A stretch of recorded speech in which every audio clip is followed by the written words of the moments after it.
पेश है कश्मीरी में ताज़ा तरीन अपडेट।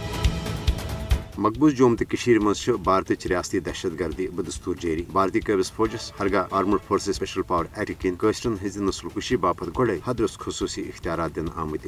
ताहम 5 अगस्त सन 2019 के मोदी हुकूमत के गैर जमहूरी तो एक तरफ इकदाम पच अमलन मकबूज जोम तो मज भारतीय फौजी राज नफिज कर आमुत। भारतीय कबिस फौज घर घर तलाशी तो छाप कार्रवाई दौरान न सिर्फ लुकन हंदन घरन मज लूट मार करान, लुकन हंदन घरन हंद दार बर फटरान तो मोल सामान तन लूटित निवान, बल्कि भारतीय कबिस फौज तलाशी कार्रवाई दौरान इंतकामी कार्रवाई रंग कशरन खवातीन ते पन्ने दरिंदगी तो दहशत गर्दी हुंद निशान बनावान। भारतीय कबिस फौज के दस कशरन नौजवानन हंस गमनाक शहादत कशर हुरियत पसंद लुख अफजन इल्जामातन तहत गिरफ्तार करित दूर दराज भारतीय जलन मज कैद हावन। कशर आम लुख मामूली हिलन बहनन तहत दगमारिक निशान बनवित हमेश बाबत जहनी तो जिस्मनी तौर मौजूर बनावन वन मकबूज जोम तो मज भारतीय कबिस फौजुक अख मामूल बनोमुत। यव चंद्रवार दो आव ब्याख कशर नौजवान शुपिन इलाकस मज शहीद करने, यह जन 1999 पे अजुक तमुत अलपल 97,114 कशर भारतीय कबिस फौजन मुख्तलिफ वारदातन दौरान शहीद कर। मोदी हुकूमत पन्निस ज़ालिमान फौजी ताकत सत तमाम तरह तो साम्राजी हरब तशरन हज हक खुद इरादची तहरीक दबाने बापत इस्तेमाल करान, मगर भारत रियासती दहशत गर्द तो मोदी हुकूमत क्यों तमाम तर ज़ालिमान साम्राजी हरबो बावजूद कशर भारत जबरी गुलामी निश आज़ादी हासिल करने हवाल पुरज़म। ताहम कशरन हुंद आलमी बरादरी तो खासकर अक़वाम मुत्तहिदा यह पुरजोर मुतालबा जे मकबूज जोम तो मज जारी भारतीय कबिस फौज गारदगिरी तो मोदी हुकूमत कन साम्राजी हरबन हुंद नोटिस हेत गि भारत खिलाफ सख्त इकदाम करने।